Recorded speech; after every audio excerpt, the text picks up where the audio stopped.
Some writers believe all it takes is to sit down behind a computer for you to write your next best-selling novel.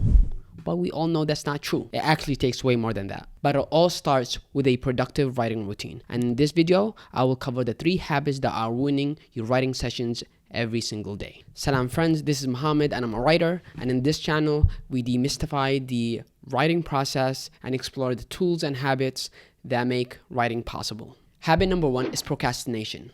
The hardest step about the writing process is to sit down. And once you sit down, you actually can get to a point where you are typing away your story, characters are taking over, and you're following the thread of the plot as opposed to thinking about you writing from a third point view. Recently, I stopped writing for about 2 months. And that started with me missing one writing session, and the following day I told myself I was going to pick up from where I left off, and I procrastinated again. I got busy, and then I told myself I will catch up the next day. The next day came, I had competing priorities at work, and I told myself I was going to pick up where I left off the following day. And that kept going for weeks until I lost my momentum and even lost the sense of the story that I was writing. And the way procrastination works is that the more you procrastinate, the more dreadful it becomes for you to get back. You have to prevent yourself from stopping a habit for so long that it becomes awkward for you to go back to it. And even after you sit down to write, the challenge does not stop there. The first thing that comes to mind when you start writing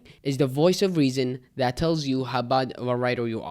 And this is the second habit, listening to your own self-criticism. It will tell you how embarrassing it would be to share your work. It will tell you how embarrassing your sentences and grammar are. For me, since English is my second language, I always triple check the spelling of my words, whether my sentences are sounding right, whether my dialogue is making sense, or Arabic, my first language, is coming on the way. But all of it is a setup to dwell on self-criticism and do nothing instead of actually writing. You know, especially in the first draft, Hemingway says, write drunk and edit sober. In other words, your first draft is not for anyone to see, but it's actually the price that you pay for you to get to the second draft where the actual story lives. And with time and practice, you will be able to focus on the writing itself, putting one word next to another, forming a sentence next to a sentence, paragraph after paragraph, until you have pages that speaks to the story that started with an emotion, a character, or an image. And the third habit comes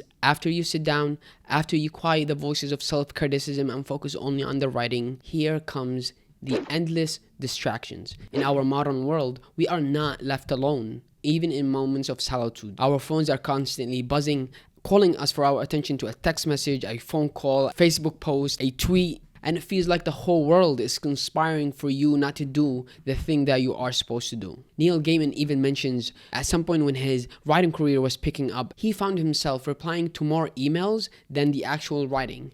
Therefore, he found himself replying to emails full-time and writing part-time. And when he cut down on responding to emails, he returned to his actual writing. So during your writing session, time yourself. In the beginning, give yourself as little as 10 minutes. And in that 10 minutes, turn off all your notifications. Even if you have to turn off your Wi-Fi, turn off all the things that will distract you from getting in the zone, in the flow where you're just writing.